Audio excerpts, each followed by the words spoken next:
মুসলিম বিশ্বের নিরাপত্তায় নেটোর আদলে সম্মিলিত বাহিনী গঠনের আহ্বান জানিয়েছেন আরব নেতারা। কাতারে আরব ইসলামী জরুরি শীর্ষ সম্মেলনে এই আহ্বান জানান তারা। দুদিনের সম্মেলনে যোগ দেয় আরব লীগ এবং ইসলামিক সহযোগিতা সংস্থা OIC সদস্য দেশগুলো। ইসরায়েলের বিরুদ্ধে সুনির্দিষ্ট ব্যবস্থা গ্রহণে একটি প্রস্তাব পাশের মাধ্যমে শেষ হয়েছে এই আয়োজন। গেল ৯ সেপ্টেম্বর কাতারে হামাস নেতাদের লক্ষ্য করে হামলা চালায় ইসরায়েল। হামলায় হতাহতের ঘটনায় নড়ে চড়ে বসে মুসলিম বিশ্ব। এরপরই ইসরায়েলি আগ্রাসন ঠেকাতে দোহায় জরুরি শীর্ষ সম্মেলনে ডাক দেয় কাতার সরকার। অন্তত ৬০ দেশের প্রতিনিধির অংশগ্রহণে বৈঠকে ইসরায়েলের সঙ্গে কূটনৈতিক ও অর্থনৈতিক সম্পর্ক পুনর্বিবেচনার আহ্বান জানানো হয়।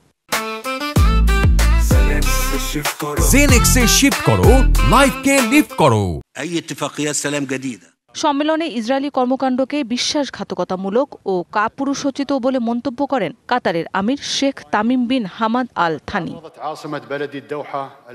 ইসরায়েলকে দুর্বৃত্ত রাষ্ট্র উল্লেখ করে আন্তর্জাতিক সম্প্রদায়ের নীরবতার অবসান ঘটানোর আহ্বান জানান OICর মহাসচিব হিসেন ব্রাহিম তাহা সহ আরব নেতারা।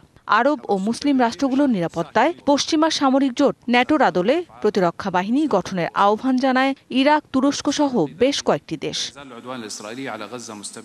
ফিলিস্তিনের স্বাধীনতাকামী সংগঠন হামাস ও ইসরায়েলি বাহিনীর মধ্যে চলমান যুদ্ধ বন্ধের অন্যতম মধ্যস্থতাকারী দেশ কাতারে ইসরায়েল আর হামলা চালাবে না বলে জানিয়েছেন মার্কিন প্রেসিডেন্ট ডোনাল্ড ট্রাম্প।